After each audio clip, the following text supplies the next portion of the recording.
Good evening to all of you in the rest of the world.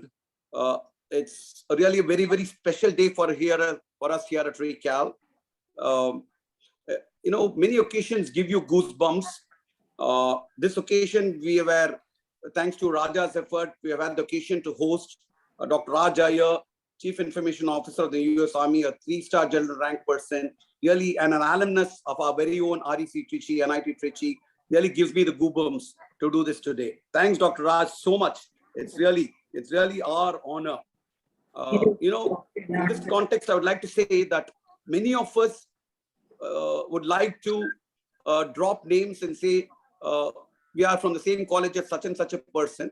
There are very few people who actually get quoted like that. And I should say, for the last few days, I've been telling people that we are hosting Dr. Raj Iyer and you are NIT's badge that we are wearing for the last few days, Dr. Raj. Thank you so much for giving us this honor and privilege. Really, really honored and privileged to have you.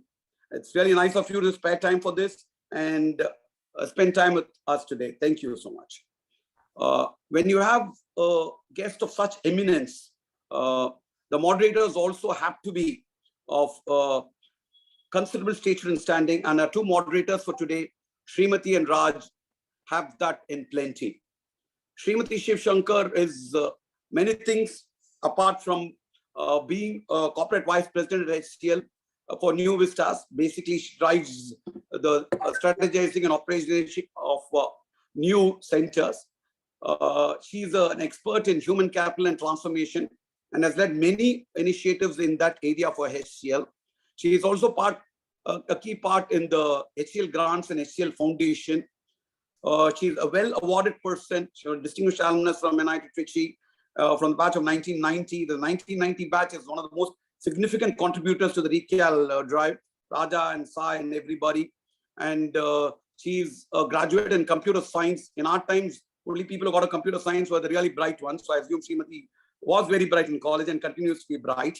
And more importantly, in the context of today, she speaks across multiple fora, World Investment Forum, NASCON, World Economic Forum, and many such fora. So it's really, we are fortunate to have Srimati co-moderating this program along with Raj. Thank you so much, Srimati, to take your time and do this for us. It's really, I'm sure Dr. Raj will enjoy the conversation between you and him for today. Sure. Thanks, Srimati, again. Yeah. Raja, I'm finding it a little difficult to talk about Raja because he's a dear friend now. And he's a cloud expert, a strategy expert, a high-flying technocrat in the Valley. He's been there 25 years, led the cognizant charge in the Bay Area in the US for more than 15 years. Now in Global Logic, he continues to do that.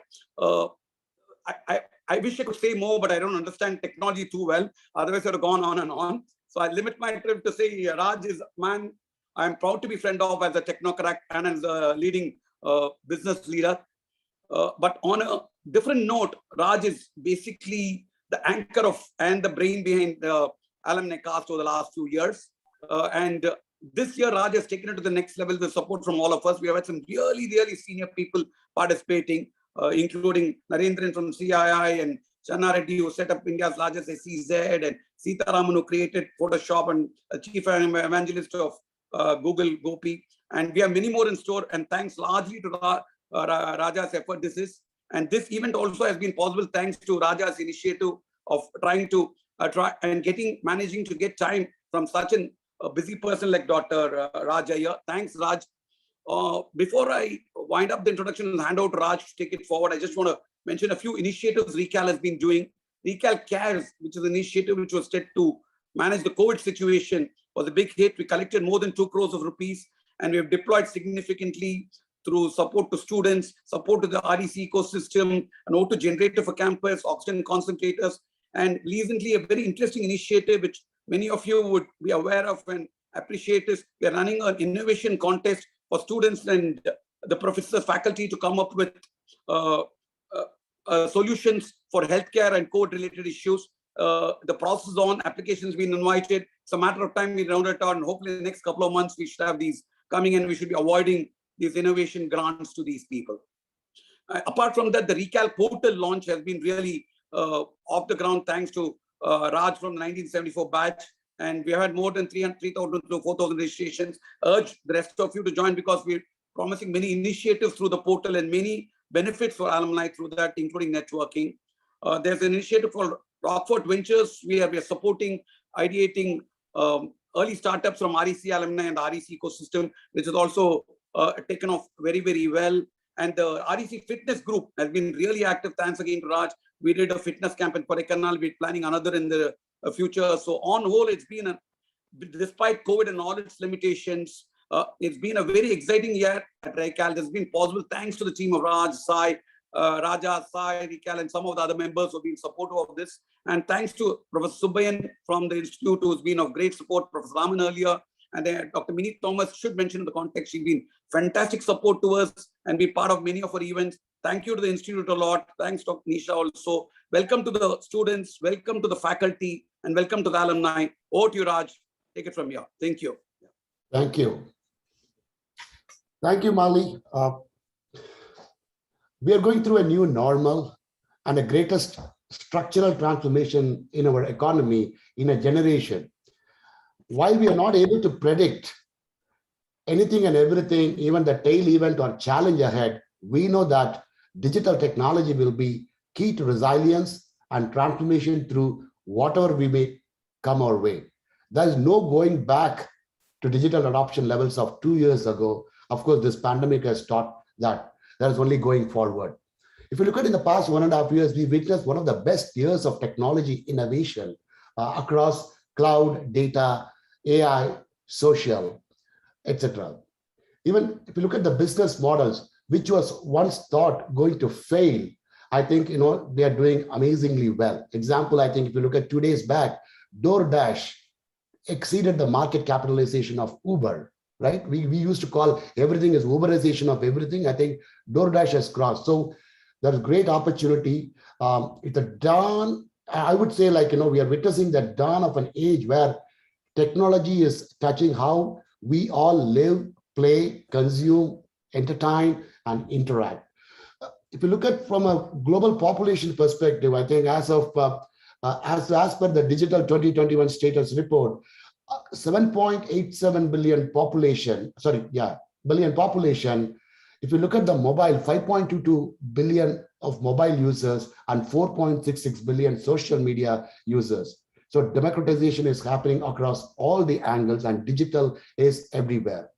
Today, let's listen to more from the person who has been in the front seat of driving this, to the world's one of the largest IT, spend shop. Once again, Dr. Raj, welcome.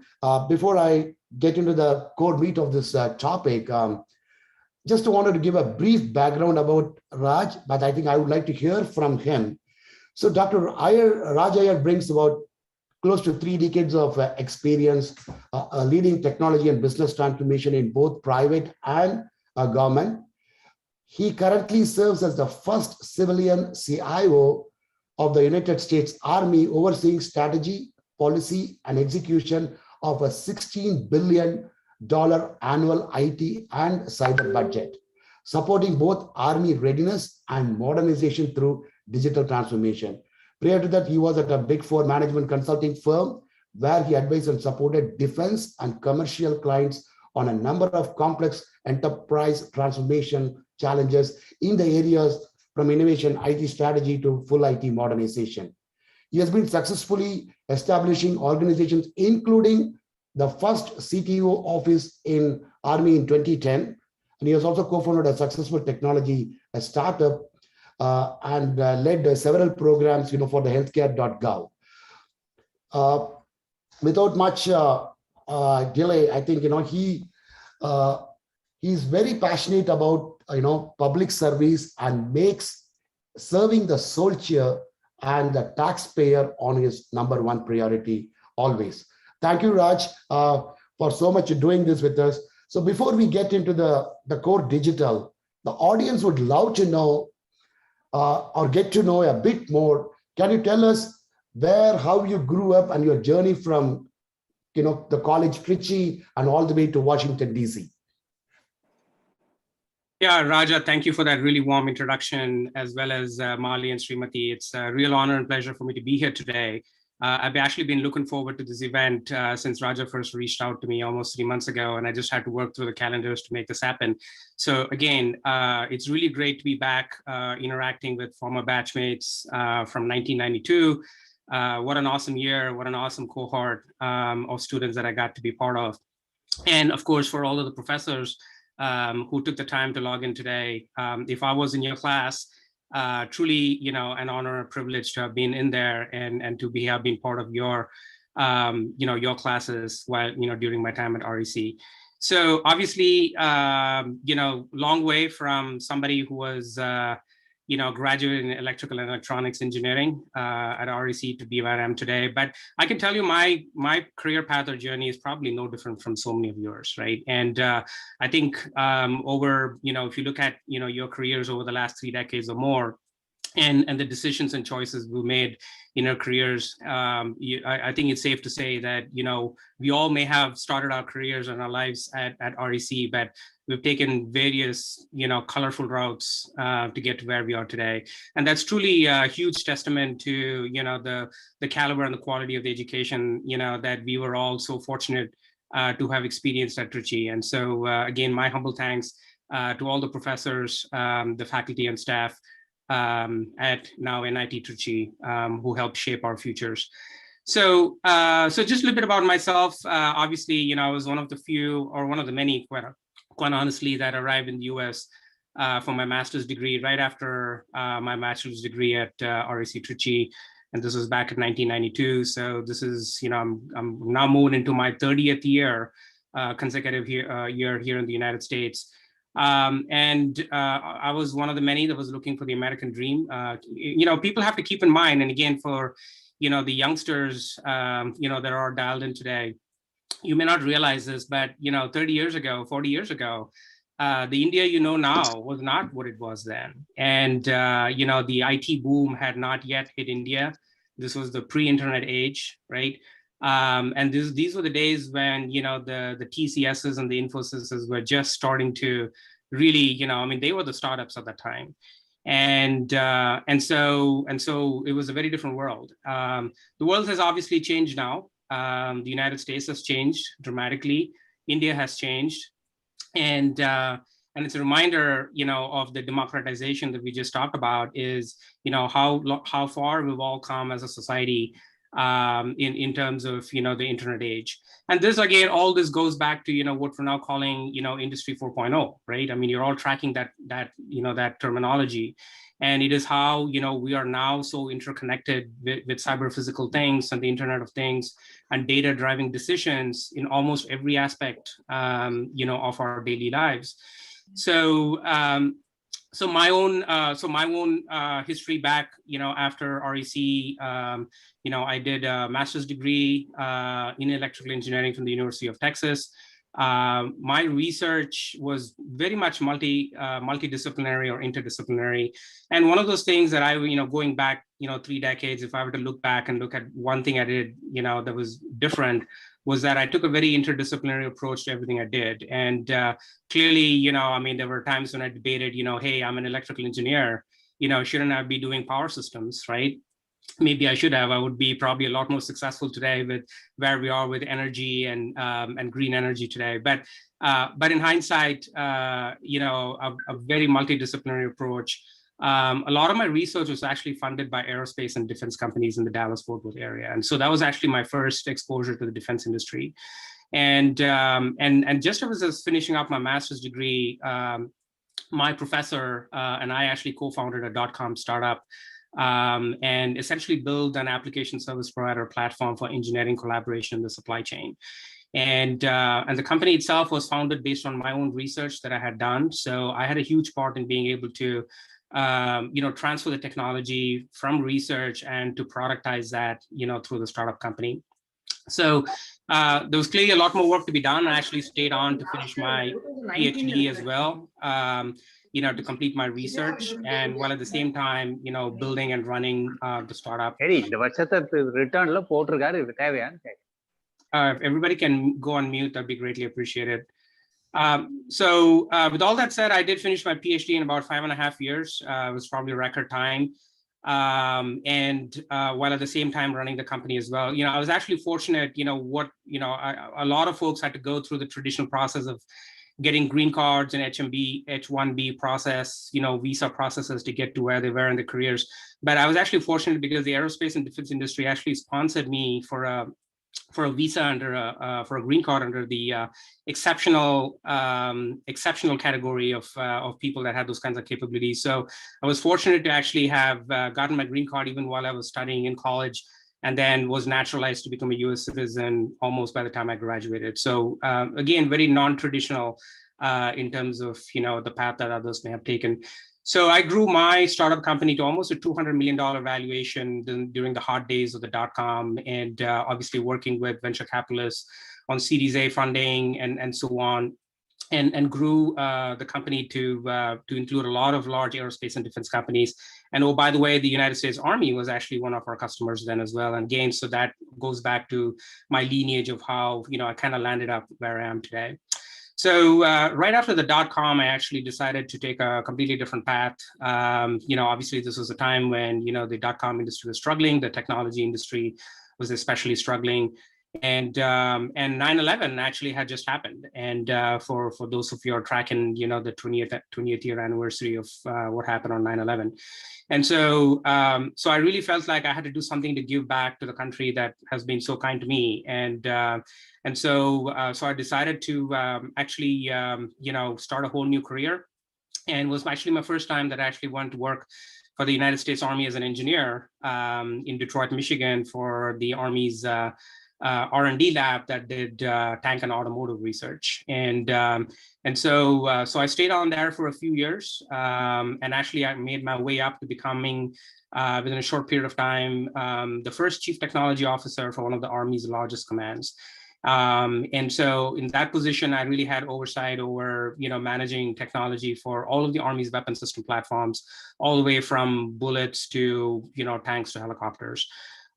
So I stayed on, for about 3 years in that position. And then, and again, I wanted to challenge myself. So, this is the time when the Obama administration reached out to me to come recover healthcare.gov, which was the marquee program that President Obama had established to get health insurance, out to millions of people. And so many of you were tracking, in the news, the challenges that the program had in the early days. And so I led the recovery of that program for about 2.5 years at the Department of Health and Human Services. And then shortly thereafter, decided it was time to go back to the private sector. And that's when I went back to Deloitte Consulting as a senior partner, running their technology practice in the defense sector. So, so this call, one fine day, I actually got a call from the Pentagon, from very senior levels in the Secretariat, asking, if I would consider being the new CIO. The Army had actually established a brand new office for the CIO that they have not had that before, and I can maybe talk about why they did that. But I got this call out of the blue, out of nowhere, asking if I was interested, and my first response was no. I'm actually happy where I am, making a lot of money, and I got 2 kids to put through college. But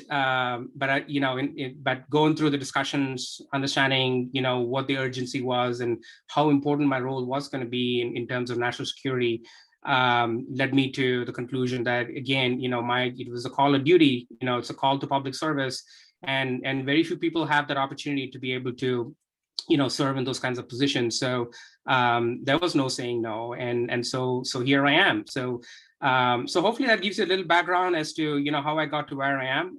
I guess no one knows where I'll be headed next, but life's a journey, career's a journey, and it's always fun.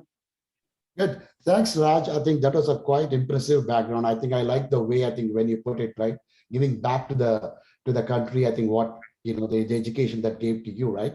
Now, just keeping aside, let's talk from a digital perspective. I think you've been there, done there. Since digital is becoming more of a business and a process imperative, so IT leaders are solely responsible for anything that they want to do, democratization of digital. So according to you, how do you define democratization from a digital perspective, and what are the value levers and any framework that you have been following so that you can share it with the broader audience. Yeah, I think you made a good point earlier. I think, digital transformation has truly reformed and transformed even large Fortune 100 companies today, right? And leave alone, the startup world that is thriving right now all across the globe, that's leveraging digital technologies. But I would say, going back to the comment I made earlier about Industry 4.0, after Industry 3.0, which is all about microelectronics and the early stages of the internet and how that changed the way we fundamentally conducted business as well as us as consumers. I think Industry 4.0 is the same way. Now, clearly, just like everything else, the consumer market is driving the innovation through Industry 4.0. In some cases, very destructive ways, and that we have never seen before. And even though while the last decade was focused on technology, I'd say where the democratization has happened is all about the data, right? And so it's how do we, because it's a given now that the technology platforms are pretty mature, they're easy to adopt. The barriers to entry in terms of technology platforms is much lower now than it used to be 10 years ago. I think where the value proposition now is, it's all about how do we consume this data, what do we do with it, how do we empower citizens, consumers, and in my case, soldiers, to be able to use that data, for all kinds of, daily operations. And so, what's come out of this, in the consumer world is, autonomous driving, right? Who would have ever thought, other than, science fiction that, we would actually have a car that drives itself. And, I drive a Tesla and I absolutely enjoy, every ride, and fully confident in its ability to be able to take me on the road, through autonomous driving, and wouldn't have ever imagined that, a decade ago or 2 decades ago. And so you're also noticing that consumers, in terms of how they're interacting with their connected homes, digital assistants, and making their life easier, quite honestly, is really front and center to how you at home interact with this data. So obviously, digital transformation, though, is not an evolutionary approach to adopting technology, right? It is all about, a revolutionary approach. And so what that means is, how do we fundamentally, rework or change your business and your operating models to leverage these new digital technologies, right? And that, I think, is a huge culture change. It's a huge culture shift in terms of, saying, okay, I want to implement an IT project, to saying now that the CIO is now responsible to actually drive, new business models and operations, leveraging these new digital technologies. And that actually has truly empowered CIOs at many of these large Fortune 500 companies. And by the way, the same reason why I joined the Army as a CIO, because of that opportunity to actually truly transform your business. And so just like most large companies are taking this advantage to innovate, through using digital transformation, the Army is doing the same. So what are we doing, right? And why are we doing this? Well, maybe talk about why we're doing this here in a second. But we are in the United States Army embarking on a very similar journey.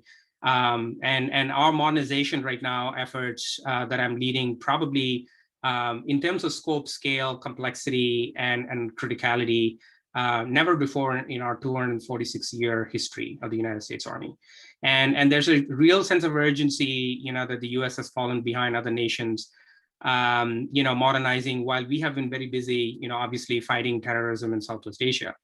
Other countries obviously been stealing, many of our, much of our intellectual property. We know that, right? And growing the economic might through things like both, China's Belt Road Initiative is a great example of, how they are establishing presence globally. And countries such as Russia and China are investing heavily in modernizing their weapon systems. So this truly has turned into, for us, a moment in time where we have come to acknowledge that the Army has to move from an industrial age to the information age, right? No longer is our lethality, based upon, how thick the armor protection is on our tanks and vehicles. It is more about, how we can now smartly, leverage data for decision making and for targeting and other purposes. And to be able to do this, in the cyber domain that we have not fully explored before. Keep in mind that we're also moving into, a potential, potential crisis in future and conflict, where essentially we are fighting at what I call the speed of hypersonics, right? Both Russia and China have developed hypersonic missiles and weapons that can go anywhere from 5 to 10 times the speed of sound. And that, again, has truly changed the dynamic of warfighting in terms of our ability to respond, not in terms of, in terms of hours and days, but now essentially in minutes and seconds if we have to. So, so there is now starting to be a clear imbalance in power that we call the great power competition.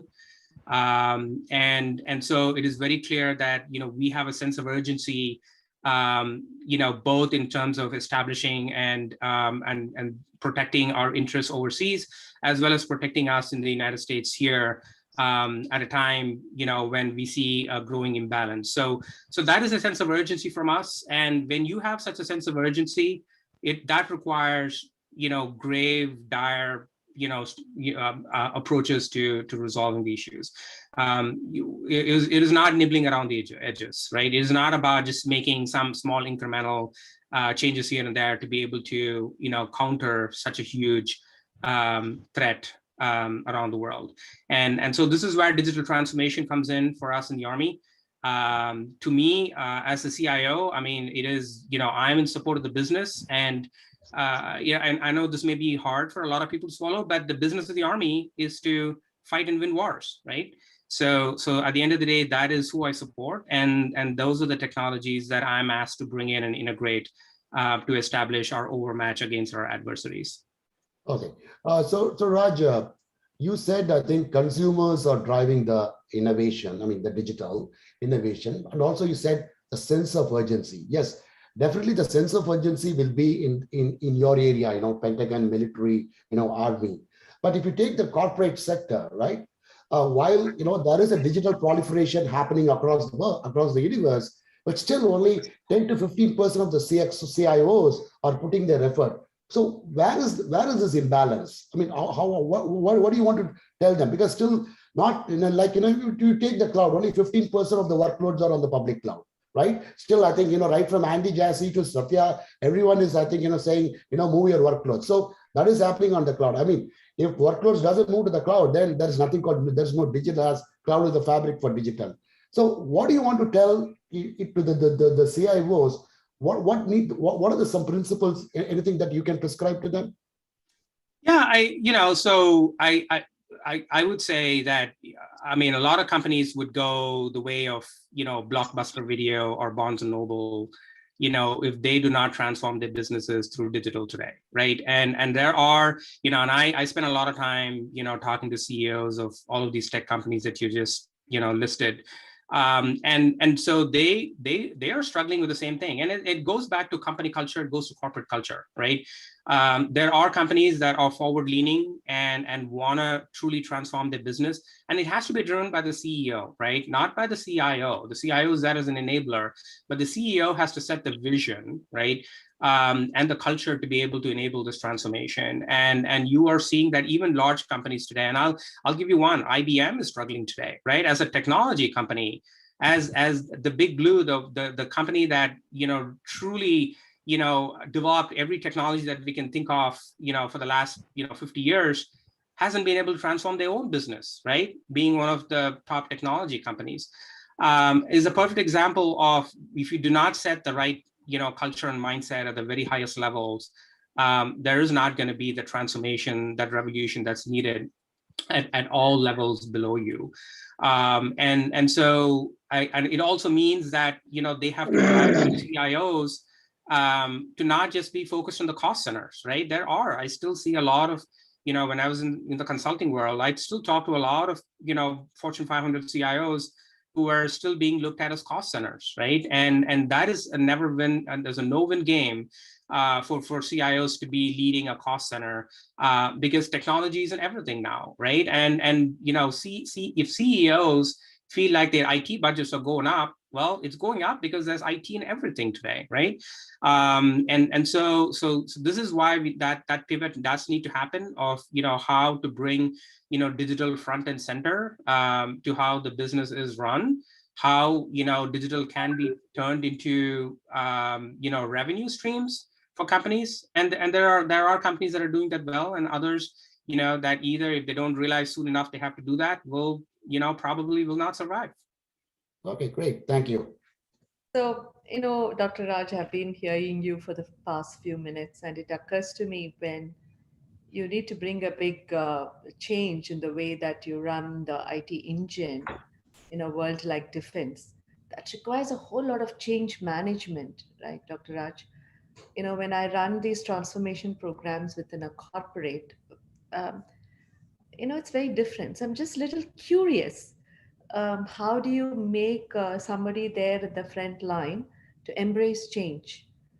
How agile is the whole team when you bring some change in the way that the IT gets embraced? As an outsider, I'm a little curious to know, Raj. Yeah, so that's a great question, right? And again, I talked about culture change, and to me, that is the long pole in the tent, when it comes to digital transformation. Like I said, the technology exists. It's now a question of, what role does the CIO play in the C-suite to be able to achieve consensus and bring all the stakeholders on board. And I often tell people, my role as a CIO, the I in CIO is about, the I is for inspire, I is for influence, right?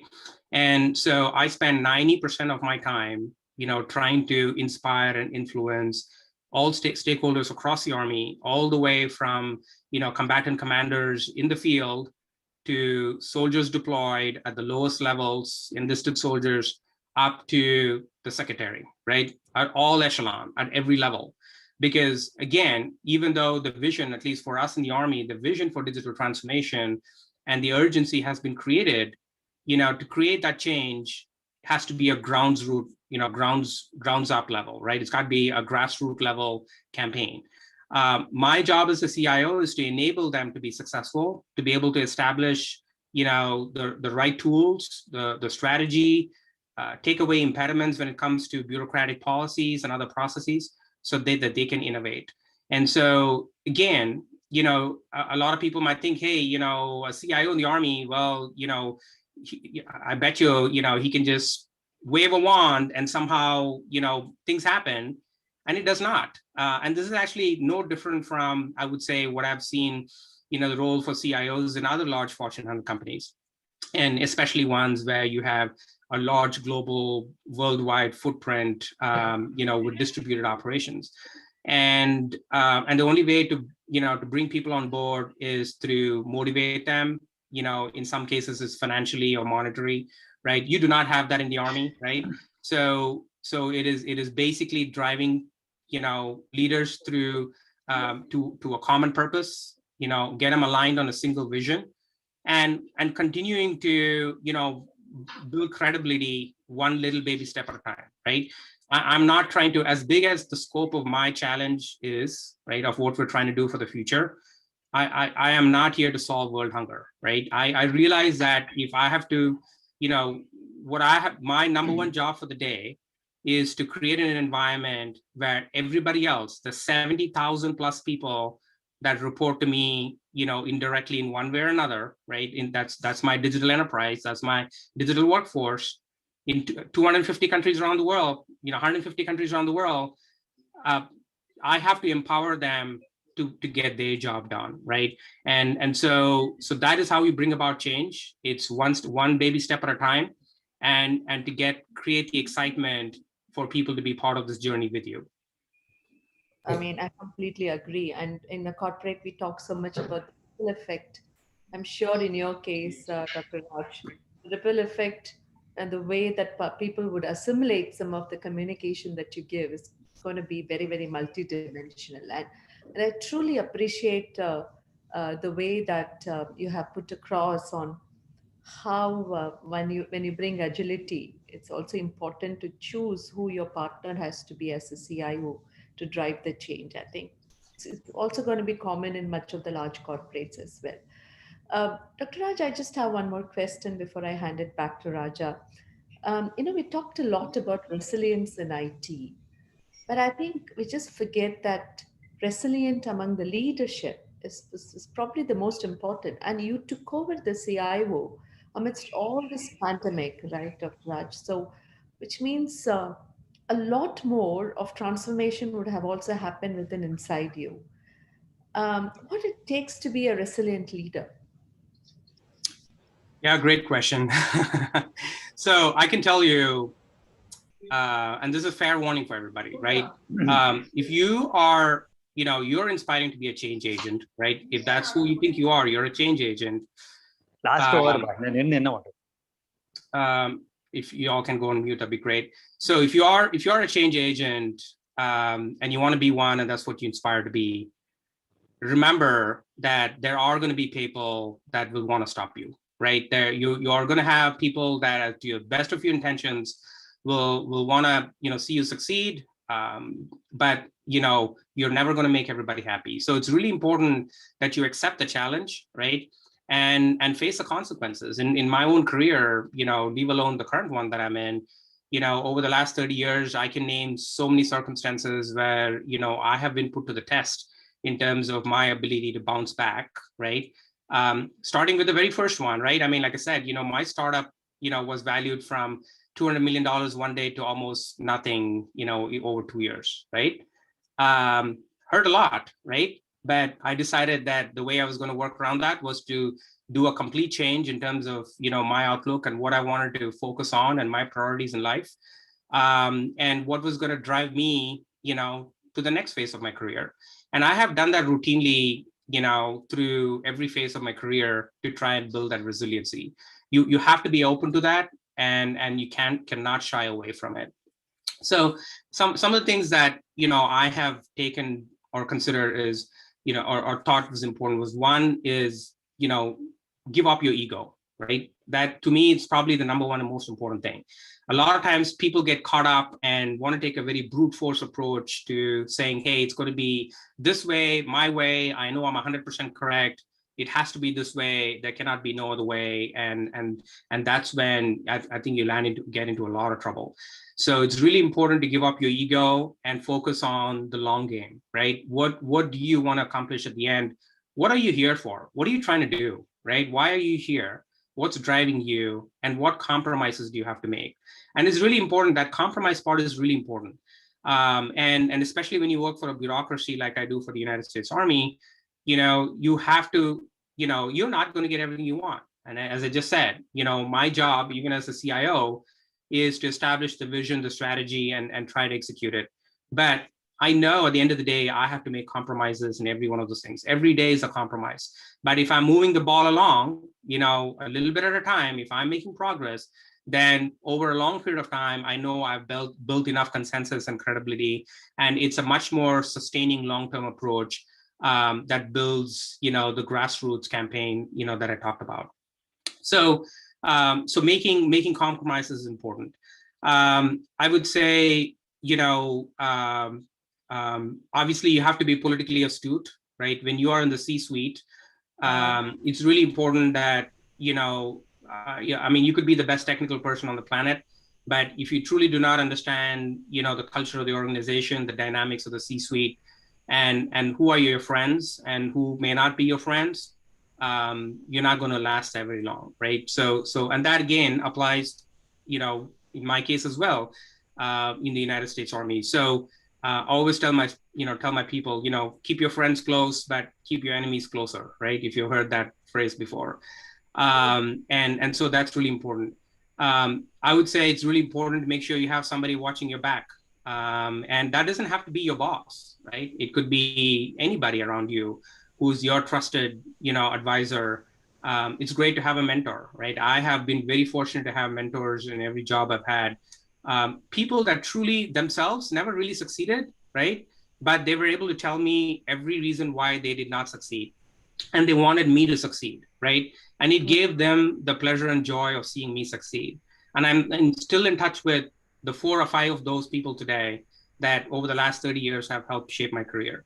And to me, that is, whenever I have those hard days, those hard times when I'm going through and I need to think through what I got to do next, I always count on these 5 people to help me, right? And that is absolutely critical. And then I would say, resiliency is not just about you, it's about your close circle around you. And there are times when I go into the Pentagon and, there are very hard days, there are very stressful days, very long, stressful days. But what I have come to learn is never share your stress with people around you, right? It is your job as a leader to make sure that you solve the problem. It's your problem to fix it. And do not share your stress. Share the joy, share the success. Don't share your stress, because that can create a culture that is not conducive to success within your organizations. And then finally, I would say it's just, there are times when, we'll be in jobs where, you realize that, it is not what you want. And instead of just sitting there and brooding over it, it's time to move on, right? So these are some of the things that have helped me through my career in terms of being a resilient leader. And I'm sure there'll be many more experiences that I have not witnessed that will continue to shape it. But it's really important to keep that open attitude and change yourself. Dr. Raj, let me tell you, I've heard so many leaders, speak to me now and then. Probably it's the first time I've heard someone say that make a little compromise every day and then you move forward. I think that's the best definition of how do you adapt. I think you just put it in the most simple manner. I'm sure that a lot of youngsters hearing you yesterday, I think the Gen Millennial to progress, that little bit of compromise every day is most needed. And I see the human side of you when you really talk about it. So wish you best of luck. And I think that was one of the best amazing answers around resilience and what you don't get out of the Harvard book anyway. So thank you. Okay. Thank you, Srimati. Great. Thanks, Srimati. Dr. Raj, I think when we send the invite to our alumni network, the students and the professors, we got close to about 200 plus questions.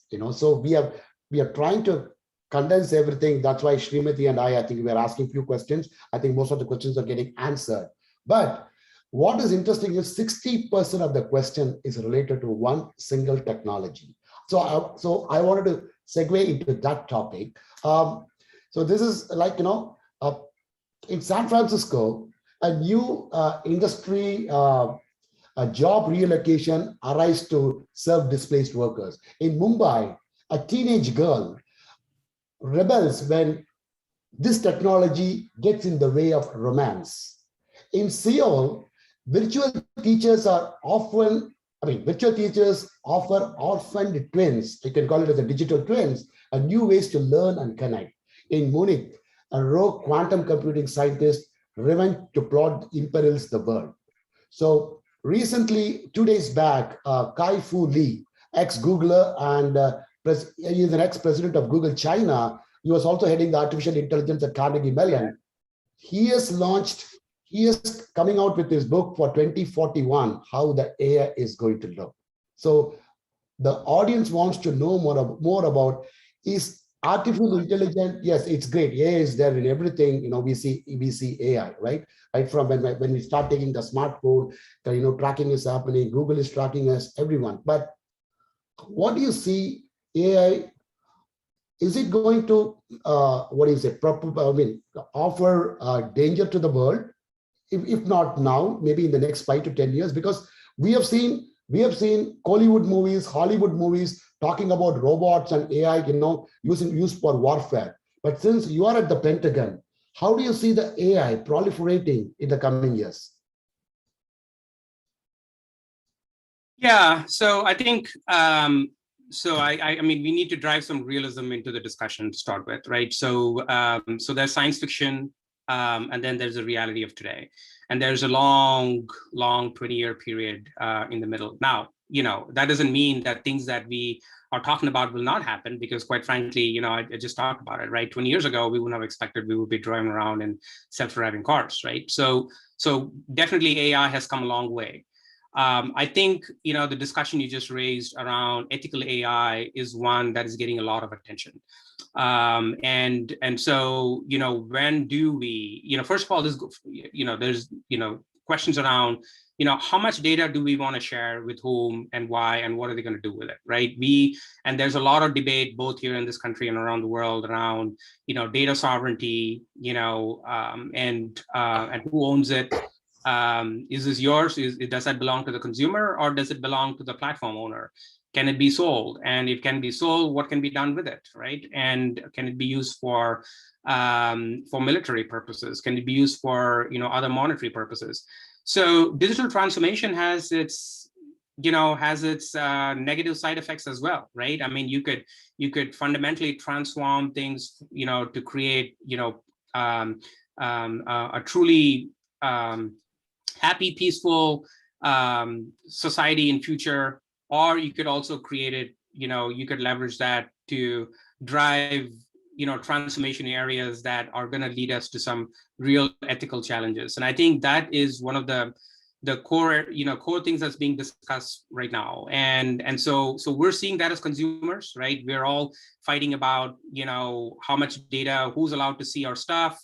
What do we want to share? And again, this is a multi-generation conversation, right? If you talk to the Gen Z today, they have a different perspective to this. If you talk to the millennial, they have a completely different perspective to this. And so we have to take into account, how generations of citizens are looking at this challenge from different perspectives, and the world that they grew up in is largely shaping their views and perspectives on it.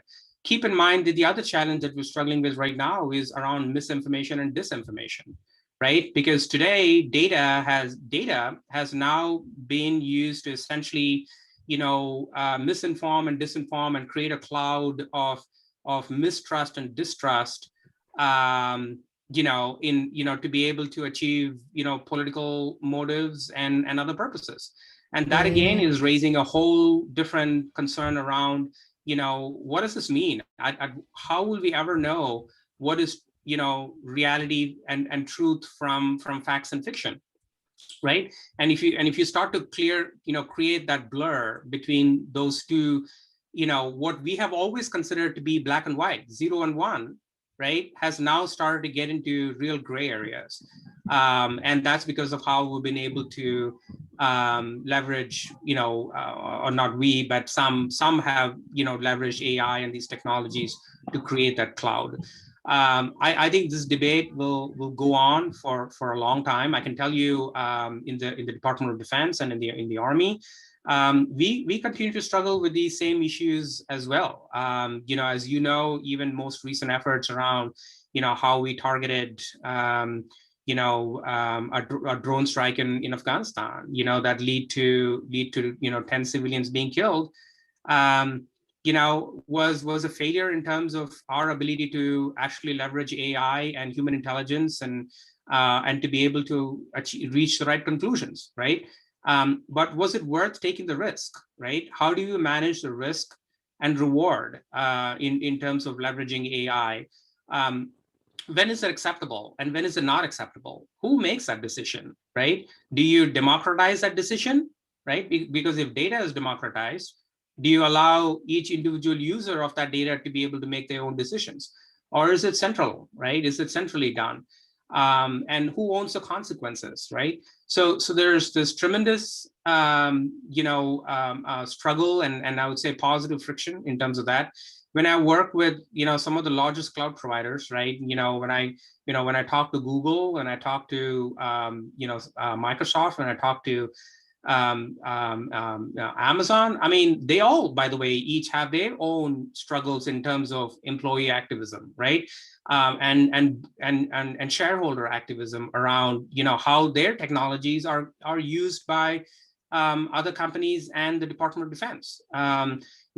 Most recently, I mean, you probably are tracking this, about 3-4 years ago, Google actually pulled out, out of an artificial intelligence project that the Department of Defense was working on called Project Maven, because there was so much internal, strife and revolt by employees saying that, the DoD was leveraging AI to target, for warfare. And quite honestly, yes, we are, right? But the question then is, okay, what do you as Google, what are your commitments to supporting, what is right and what's wrong, right? Where do you play as a platform provider in that discussion, right? Is it all driven by money at the end of the day? Or do you, as a platform provider or a cloud provider, have a greater purpose in life?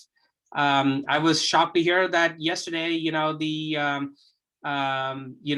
opposition in Russia, try to create their own apps, to counter, to provide information to citizens who are having Russian elections right now. And Google and Apple were forced to pull down the app, by Russia. Well, because they put, money first, right? And yet, we know that there are not fair and balanced elections in Russia right now. And again, we had two US companies, essentially coming to the aid, of an autocrat. So these are very difficult, topics to discuss. Every person should have a perspective and a point of view, and reach our own conclusions. And I'll just stop with that. Yeah, but Raj, I think while I agree, it needs to be used in an ethical manner. But the problem, I'm not a great fan of Facebook AI algorithm. I think, but the problem is the entire Gen Z is dominant with Insta. If you take the Instagram, right? I think that is where the information, disinformation, misinformation, disinformation is happening. In fact, I think there is one study says, in fact, Facebook has revealed that teenage girls, I think, they are getting depressed and distressed because of the body shaming. They are putting a lot of picture how your body should look, how the shape should look, right? And Facebook is telling Instagram users to take a break from the Instagram. I don't know. See, if such thing happens, when it starts impacting the life, that is where I think, it is a cause for concern. That is why, yes, AI is needed. I'm saying, I think, data is getting generated. I think we need to have an algorithm. AI is needed, but if it is used in the right manner, I think, it is good for everyone. Anyway, so on the same topic, just wanted to extend, one more technology, I think, which is on the rise. I think every now and then once in a while, a new concept or an idea erupts as the most disruptive development, technology development, I think, and everybody wants to hatch upon that and then, just join the bandwagon. Whether it is a hype or not, we don't know. One such thing is metaverse. What is your take on metaverse? I think Zuckerberg is preaching about that. Satya keeps talking about in his keynote address. Is metaverse is going to change the way we live? What is your take on it? Any perspectives?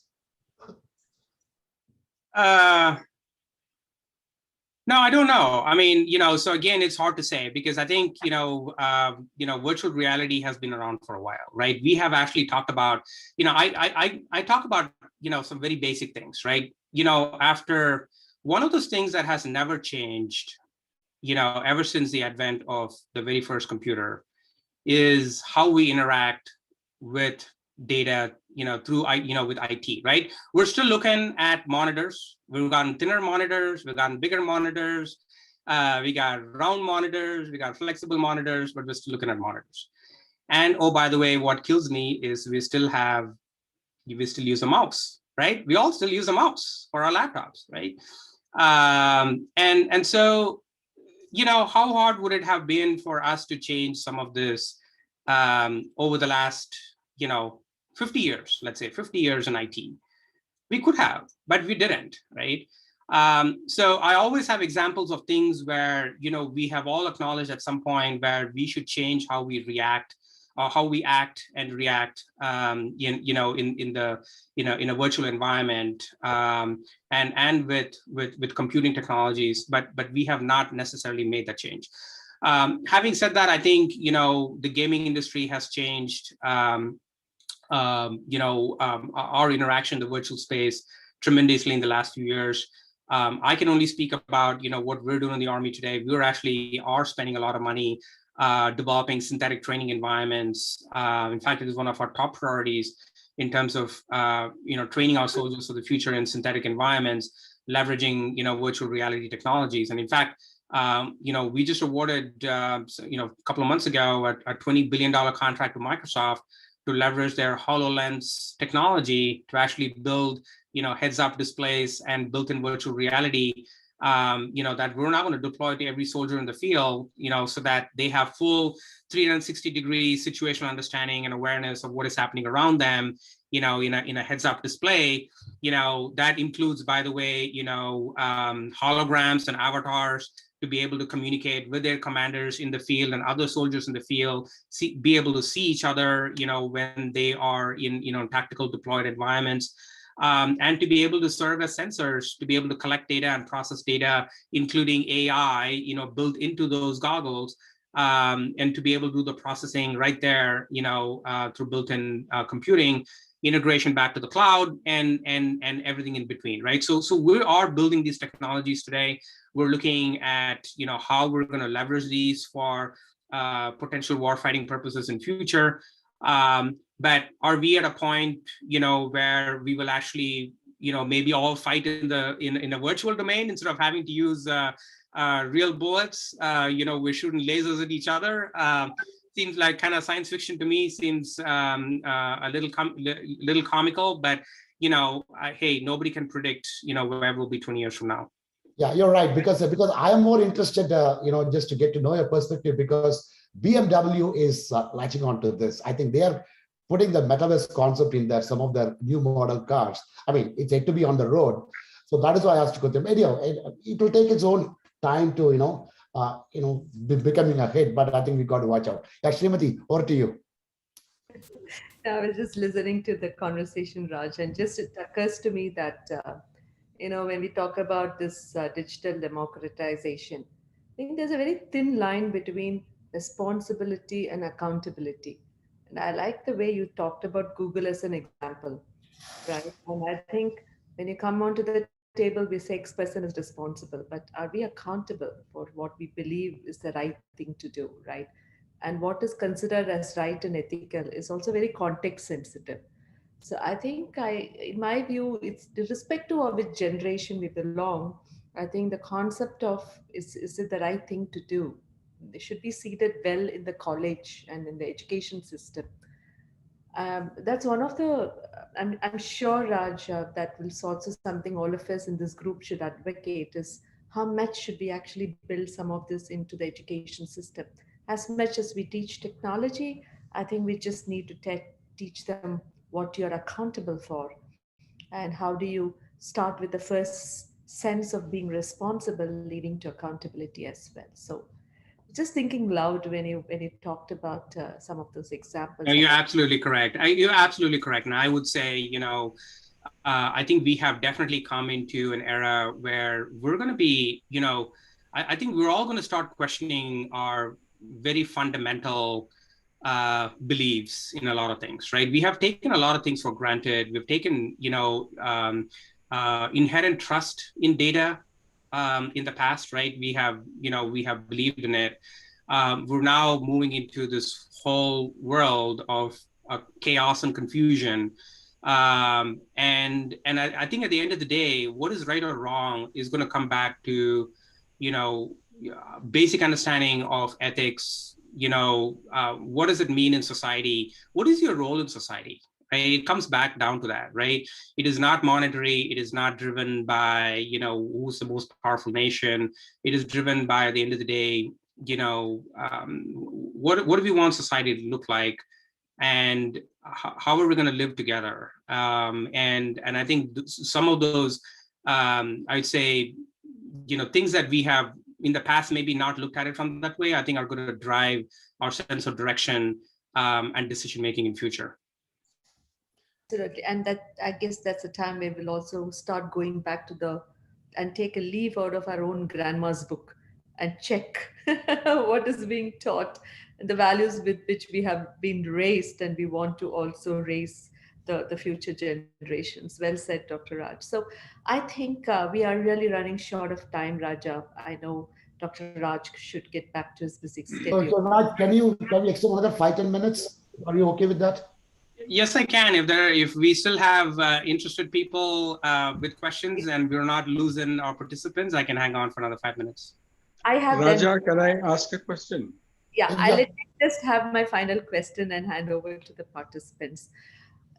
Raja, how are the women faring in the defense? I see them, how what's happening in the US Army, in your own CIO organizations. Are you seeing some stars? Are we seeing equity and equality? I mean, is it fair for me to ask that question? It is a very fair question, right? And I would say, no, probably no different from the rest of industry, right? Especially when it comes to women in technology. And quite frankly, I think this is global in nature, right? If you look at, our own cohorts when we were going through, RC Trichy, and you looked at, how many girls we had in our classes, right, in engineering, right? It was always, a very small minority. I think, I think society has come a long way since then. I have not kept up with, the ratio of, men to women in engineering schools in India these days, but I'm hoping and praying that it is much more better than what it used to be, 30 years ago. But here in the United States, I think it's no different. And this is despite the fact that at all senior levels, we continue to stress the importance of women in science, technology, engineering, and math. Schools and colleges are going over and about to be able to attract women, and there is, I do see an uptick, a slow uptick, but one where there is still a lot of hesitation on behalf of women to be, to go down the path because they feel intimidated. They feel like they are going to be dominated. They're going to be, they will not have a voice. I'd say, I was fortunate to work for Deloitte, which is probably one of the few companies that is very, very serious diversity, equity, and inclusion initiatives very, very early on. And our global chairman, made the point that, by 2025, he was going to achieve, it's like a moonshot thing, 50% women across the company, right, across the firm. And so that led, and I saw, my 6 years in Deloitte, how that changed the attitudes in terms of our hiring, and how we were starting to provide opportunities for women internally to give them the assignments, the kind of work that they would put them in positions where they could get promoted, and so on. But it definitely requires a very conscious effort, a very diligent effort. Just statements aren't going to fly. It's going to have to translate into concrete actions that are where leaders are held accountable and responsible to accomplish and achieve those results. For us in the Department of Defense, I mean, no different. I think it obviously changes by the administration that's in power. The last 4 years in the Republican administration, I would say if you looked at the organization charts for the Army, Navy, and Air Force, you'd almost see 95, 99% white males, right? That's how it looked. And quite frankly, when I joined as a CIO in the Secretariat, I mean, I was the only person of color, amongst my peers who were all assistant secretaries of the Army, and I was the only person of color, right? And there were no women. So that changed with President Biden coming on board and his thrust and push to on this particular front, and we saw clear actions being taken all the way from Secretary Austin being the first Black Secretary of Defense in our history, to my boss, who's a Secretary of the Army, the first female Secretary of the Army. So it is truly an honor to be working with the first female Secretary of the Army in the United States, 246-year history. And I can tell you, she can go head to head, toe to toe with anybody in the Army with her abilities, her strategic vision, her understanding of Army operations. And so it is a real pleasure to see how those differences are being made. And I'm doing my part to do the same in terms of cultivating that environment and developing leaders in my own organization to give women the opportunity to move up. Thank you. Raj, could I ask you some difficult questions? Just 1 second. We will come back to the questions. I think I have one more question before we open the house for some Q&A. Raj, there is a talent shortage. There is a digital skills shortage. What do you think? Is it a great attrition that is happening, or it is a great attraction in the industry? What is going on? Because every company is suffering with skill set. There's a worldwide labor shortage is there. What is your take? It is definitely real, Raja, right? I mean, so we're all seeing it. We're seeing this in the Army as well. And I think it goes back to, the Gen X, the Gen Y, Gen Z, in terms of how they're starting to look at, what is work? What does work mean to them? And it's very different from the generation, you and I grew up with in terms of, the work environment. There's a huge emphasis now on social issues, right? And it gets higher, that the importance of that is actually higher and higher and higher as, with the current generation that is starting to enter the workforce. Money is not just the only driver anymore, right? There are companies that have tried to incentivize people to stay by offering, larger bonuses, salaries, whatever. And they have found that it only has a really short-term impact. And then they're going to lose the employee anyway, right? And so that is not, working.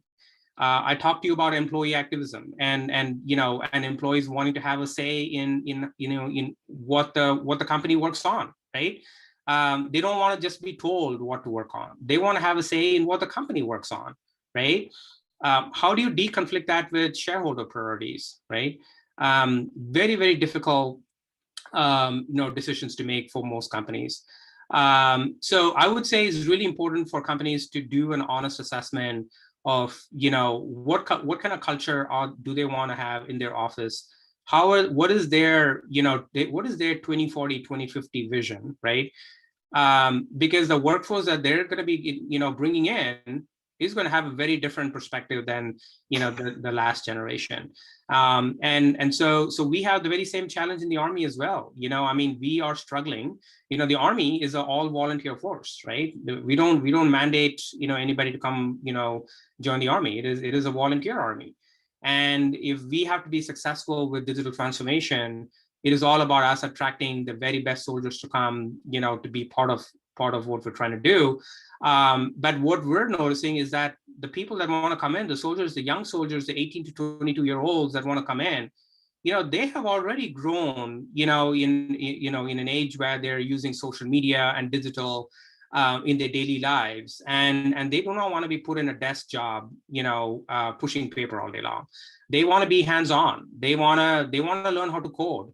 They want to be given opportunities to try new ideas and to be part of decision making, and so it is a culture shock for a lot of the older generation who are struggling with understanding how to retain good talent, but it's one that absolutely that every organization has to go through and do this analysis now, because if they don't, I think it's going to create a lot of chaos. It's going to be a lot of morale issues. And you're going to find, employees jumping, hopping from one company to another, and then there's, you're not able to build the loyalty that you would expect from your employees. So extending the same, is it going to be a digital headquarters or a physical headquarters? In terms of returning to the office, what is your thought? Because it is the same employees that Gen Zs are driving. They don't want to come. Everybody wants on hybrid work. What do you think about that? Yeah, I think it's going to be hybrid work, for the foreseeable future. I think, the pandemic has shown us that we can indeed. In fact, that's one of those things, especially for government organizations who always thought that, employees needed to be in the office, right? And they needed to see them and direct their work. We have now changed that culture, right? We have now proven that we can actually indeed be successful being completely remote, and you do not have to come into the office. And so there is no going back on that. I think we have proven once and for all, the pandemic has helped us come to that conclusion that, you can indeed be very effective working from home. But there will always be jobs, that will have to force you to come to office. Now, I'm very curious and interested in seeing, how, for example, some of the tech companies, I think Google is now telling people that they all have to come into work. I talked to Thomas Kurian and I asked him about it. I said, Thomas, what's going on? I mean, this is, I thought you guys were the ones that is driving, this kind of transformation for remote work. And you were one of the first companies that's telling employees to come back into work, right? And so I have that very interesting conversation with, with people at Microsoft, with AWS and others, and it's very interesting how each of them are taking that. Okay, great. So Raj, thanks a lot, I think, for your time. I think we are having a final segment. I'm going to hand over to Mali, President of Recall. Mali, just for some lighter questions, please. Quick, Raj, just a couple of minutes quickly. It's going back to your REC life to get perspective and nostalgia back to this group. Which hostel were you in, Raj, basically? So Pearl, again, that was Pearl 93 is where I hung out for 3 years. And which mess were you attached to? Ooh, that I don't remember. So I shifted between the North Indian mess and the South Indian mess. FNB and stuff like that. Yeah. Yeah, but what's your favorite subject in college? I would say microelectronics. I completely enjoyed Professor Amasai Gondan's classes, on digital circuits and microelectronics, and probably one of my favorite. Favorite professor, the same professor then? He was your favorite yeah, I mean, I would say Dr. Amasai Gondan, Dr. M. Subaya, and then my project, guide in my final year, and that was, wow,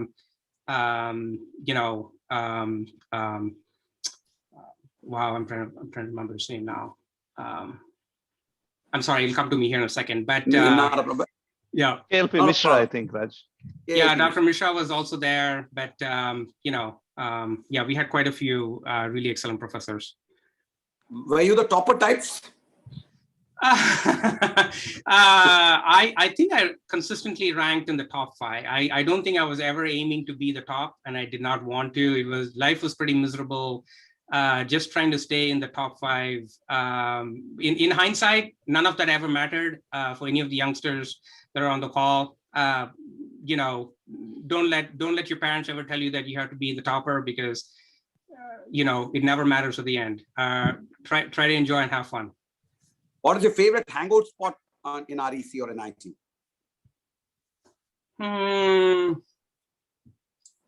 I would say a hangout spot was Sea Kings, if that still exists.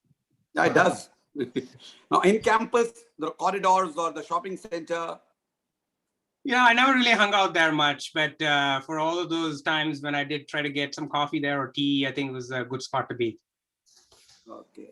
And one final question, Raj, is that what part of your experience in REC is still very relevant to you? That's the last question, and hand it over back to Raj and Srimati. What part of the REC experience, the distilled part of that, stays with you and gets you ahead and gives you the edge? I would say it's the academic rigor, right? Now, I think, there's positives and negatives to that. I would say that, REC definitely put us all to the test, right? In terms of the depth of education, the depth of understanding that you needed to have, the quality of the classes clearly set it apart from, even some of the classes I took, in my graduate school, master's and PhD, didn't come close to, the classes, the rigor that we had the 4 years there. I think an area that, we all could have benefited more those days, and hopefully this has now changed in the current way, things are taught, is we got to move away from, individual success to, honoring and, respecting group success, right? And team success. And because that's how you work in industry. That's how when you move to industry, you're not successful if you're successful as an individual. It's only when how you work in a team and how how you can enable team success. And hopefully, Education India and at NIT has now changed to enable more of a project, and a team-based learning effort. The only one that, the projects that we all worked on, the labs that we did together, and the final year project that we did, we're all great in terms of, building that relationship. And I cherish that till today. I'd say the individual work that I did, I don't remember any of it, and I probably didn't cherish it. Wonderful, Raj. Thanks. That says a lot about you. Thanks so much. Really inspirational. Okay. Thank you. Thanks, Mali. So Raj, the final question, if you want to give some, because a lot of students are there in this meeting, we are also going to send it to them. What is the advice you want to give it to the students, the current students of the of our alma mater, and also in general for the students? Yeah, so I would say, you should all be looking at what your passions are, right? I mean, let your passion drive where you want to be in life, right? At the end of the day, and that, by the way, should never be money. So take money out of the picture and look at it from the perspective of, what is it that you want to accomplish? I'm a big believer, and again, as you can see from my career history, I chose public service, even though I was not in it for the money, right? Because I wanted to have lasting impact, and I wanted to bring about change. And you will find many of those experiences and opportunities that are never about the money, but it, at the end of the day, makes you a happier person, makes you feel like you have truly accomplished something, has given you that sense of satisfaction that you cannot always get, with money. I would also say, learn from every opportunity you can, right? Take every job that you have as a learning moment and try to learn something new. Put yourself in positions where you're challenged, right? It's easy to be, in a position where you've done the same old for the last 20 years, and you're very comfortable in it. But, challenge yourself to try something new and different and see how, and I know you all will, because, you all, we're all cut from the same cloth at Trichy, and we know we'll succeed, and it'll make you better. It'll put you in a position to leave behind some, lasting impact on society that you may never have thought about. Okay, thanks, Raj. I think, we have gone past, way past our time. We'll take one question. I think somebody was asking the question. I think I interrupted. I think whoever was asking that question, can you go ahead? That was Jimmy from 1979 batch. Raj, is it okay to speak? Yeah, go ahead. Absolutely. Go ahead. You know what? I mean, I know there were a lot of people asking questions, so we'll take three questions, but keep them short, and my answers will be short. Raj, very simple and a little bit off the track. Number one, why do Americans use a lot? Oh, no, I can't answer that question. I don't know. And number two, if you are given with double the salary, the same post in Indian Army, would you take it up? Oh, that is a very difficult question. So that is a very difficult question. So keep in mind that, the United States and India are strategically partnered militarily on a lot of things. So we are allies.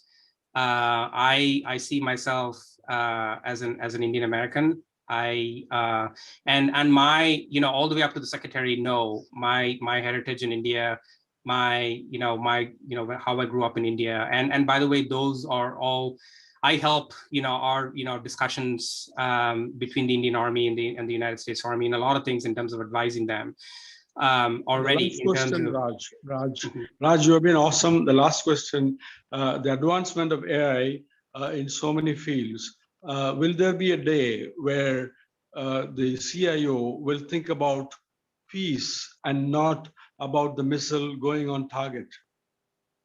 Well, absolutely. So keep in mind that the military's first objective is deterrence, right? We're not about fighting, right? It is all about establishing strategic deterrence.